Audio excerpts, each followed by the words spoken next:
What's going on, Red Nation, Rockets fans all over the world? We're going to talk some events going on around the world today. Welcome to Rockets Daily, brought to you by Fan Arch. My name is David Delano. Thanks so much for locking in with us throughout the week. Go ahead, like, subscribe. All your comments are very, very much appreciated. We're going to keep going with the Rockets history as things started to go down a little bit, but things are up, and we actually have some basketball, an actual game that we can talk about here. We're gonna go ahead and get into it here in just a minute. So like, subscribe, leave your comments, let us know whatever's on your mind, Rockets wise. Even if you stop becoming a fan when the ridiculous uniform changes happen, and we're gonna talk about the '99 2000 season, and yeah, those cartoonish uniforms don't bring back some of the best memories, or maybe they do for you. Let us know, but let's go ahead and get right into it. So we talked about the EuroBasket as we have Turkey took on Latvia. And the reason that this game matters to Rockets fans is that Şengün started for the Turkish team. You had a Christoph Porzingis over on the Latvia side. And Turkey got off to a dominant win, 93-73. In the opener for Şengün, big game, 7 for 12 from the field. That was 7 for 11 on twos. Missed his only three-point shot attempt, made both of his free throws. Finished with 16 points, 8 rebounds, and 7 assists. Had a plus minus of 17 when he was on the court, and the highest, and he also had, as far as I should say, the second highest efficiency rating of anyone on the court for Turkey in that game.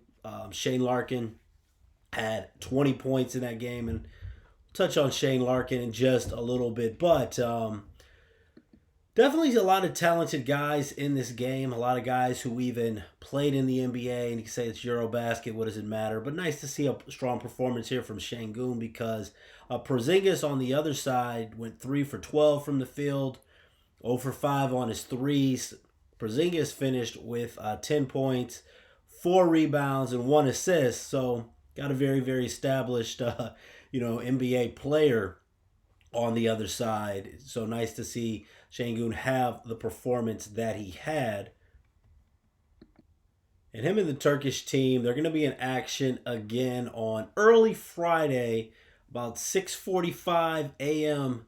time, Central Time in Houston, is when the Czech Republic takes on Turkey. So that is going to be the next game to go ahead and check out there if you are looking to check it out. As you can see the box score there for Turkey. Another guy who had a very, very strong game for the Turkish national team was Cedi Osman, who finished the game with 20 points. He shot 4 for 7 from 3-point range. Overall in that game, mentioned Shane Larkin. He finished with 15 points, went 5 for 7 from the field. But one thing I want to talk about a little bit here with Cedi, and I know that the Rockets, a lot of limitations, especially during the salary cap. Might be a huge hypothetical here, but when we start to look at the regular season, maybe mid-season, as far as moves, not saying that it's going to happen, but wonder if the Rockets are going to, if they haven't already, tried to kick the tires on Cedi Osman. And I feel like it's probably something, given his relationship with Şengün, they're playing together right now in the EuroBasket. It's hard to imagine that's not something that the team has at least considered. We talk about considered. We talked about the other day, with Giannis, whether it happens, whether it didn't. The fact that Rafael Stone was told that, notified that Giannis wasn't going to be available and that the Bucks weren't going to trade him. He was interested. He inquired. There's a lot of things that are looked into that aren't necessarily going to happen. But, Chetty, even a guy like Shane Larkin, sometimes you see these guys who are playing overseas and you wonder why they're not in the NBA anymore. But it's my thoughts. If you're not really a guaranteed top six, top seven player in the NBA, a lot of times it could be, more beneficial for you to go ahead and play overseas. You see Larkin, one of the top highest paid players, son of Barry Larkin, one of the highest paid players over there in Europe, making I think close to $4 million a season. So he's a star over there. Small guard, but over there it's probably a lot better for him to play. And you look at Osman, I wonder what his interest it would be in possibly returning to the NBA. He was drafted by the Cleveland Cavaliers. He came in the season following he came in shortly following the championship. He was on the Cavs team that got swept that year by the Warriors in the finals. 2017-2018 was when Chetty's first year in the NBA. Originally got drafted way back in 2015 by the Minnesota Timberwolves the first time. But 2018, 2019, he averaged 13 points per game with the Cavs. He had 3 straight seasons, Chetty did, where he played in at least 59 games and averaged double digits in scoring. Just under 36% from three-point shooter lifetime. 30 years old. He'll turn 31 just at the very end of the season. Last time he played was been his whole career with the Cleveland Cavaliers, his whole career in the NBA until he was dealt away, played for the San Antonio Spurs, very strong organization. 2023-24 season. Only started 3 games, but he played in 72 games. Shot just under 48% from the field and just under 39% from three-point range, averaging 6.8 points per game. 9.3 points per game in his career in the NBA. Has a little bit of playoff experience, and right now, I believe in the second year, playing overseas in Greece, about a 2-year deal for about $3.3 million. So making a nice, strong salary, but he looked really, really good in this. Looked really, really good in the game in the win over Latvia for the Turkish national team. And also on the team with Şengün, they have a relationship. When you look at the fit for the Rockets, not saying he's the best defender in the world, but he does give effort. I know he's getting a little bit older.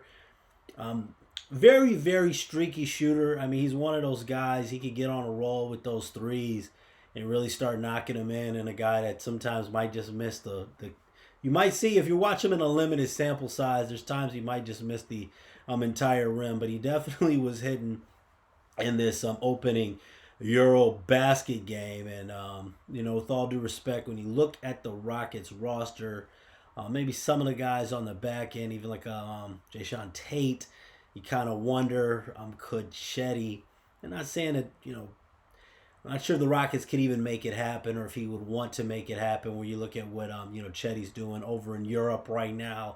Does he want to come over to a team and pretty much sit on the bench and, we're talking about be the 12th man? Probably not, but I do think that he could be a fit on this team. Maybe not just this season coming up, but after that contract, he could be someone worth considering, seeing how the season goes. Maybe even next season, someone to keep on the radar. The Rockets were watching that game. And I know, not saying he's going to be in the NBA next season, but I know that there's got to be NBA teams at least reaching out and kind of seeing if there's a way that they could bring Chetty on board. And when you look at his age with his experience, it probably was going to be a team that's looking for some depth for the playoffs. And I think the Rockets could be a decent fit. Let me know if you have any interest in Chetty at all or any thoughts. So 34-48 record for the Houston Rockets in the 1999-2000 season. Missed the playoffs. This season was forgettable for a lot of reasons, but also memorable for a few. First of all, Rockets got off to a horrendous start this season. Rockets lost 10 of the first 12 games to start.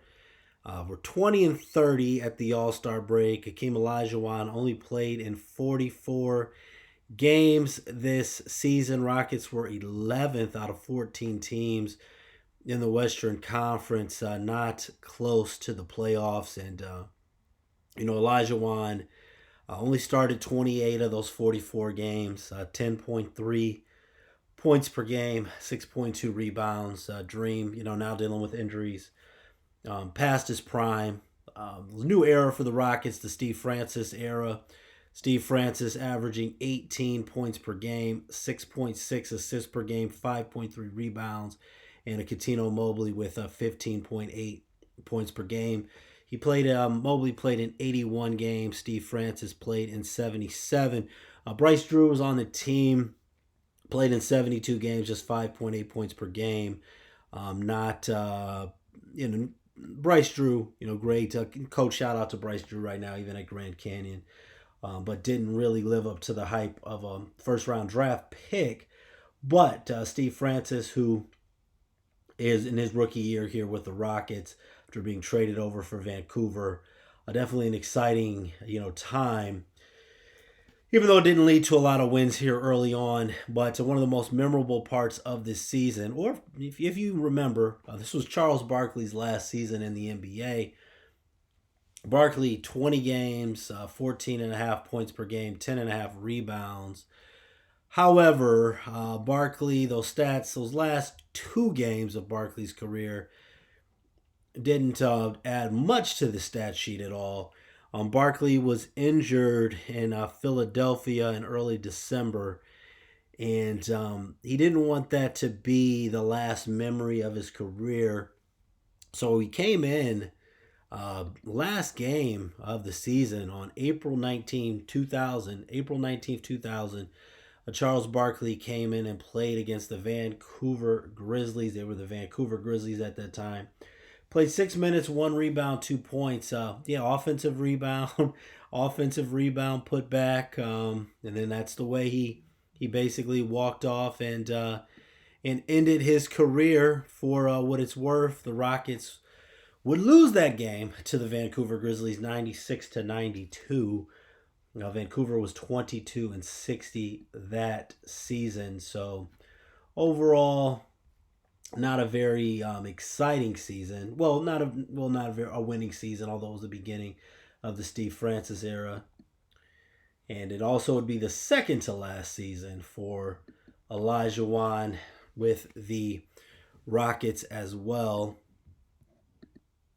This season also for Rudy Tomjanovich, this was out of the first 7 seasons that he spent the year as the head coach of the Rockets for the entire season. Rockets reached the playoffs every single year. This was the first year, not counting 91-92 where Rudy T took over because he took over in the middle of the season that year. But 92-93 was his first full season as the head coach. And this 1999-2000 season was the first season that the Rockets would miss the playoffs under Rudy T, and we'll get into it later. And unfortunately, it wouldn't happen again. That season that we talked about yesterday, that strike-shortened 50-game season, 98-99, kind of an awkward year with Scottie Pippen. Rockets lost in the first round of the playoffs. That would be the last time under Rudy T that the Rockets would make the playoffs. Wouldn't be the last winning season, but the last time make the playoffs under the Rudy T era. So, Mobley, Steve Francis, it's going to be a different era of Rockets basketball coming up, but a little bit of a sad year for a few different reasons as you really started to. Going 34-48, definitely really highlighted the end of an era here. So thanks so much again for watching Rockets Daily. Chime in with whatever is on your mind. I'm David Delano. Go ahead and like, subscribe. Thanks so much for rocking with us, Go Rockets, and God bless.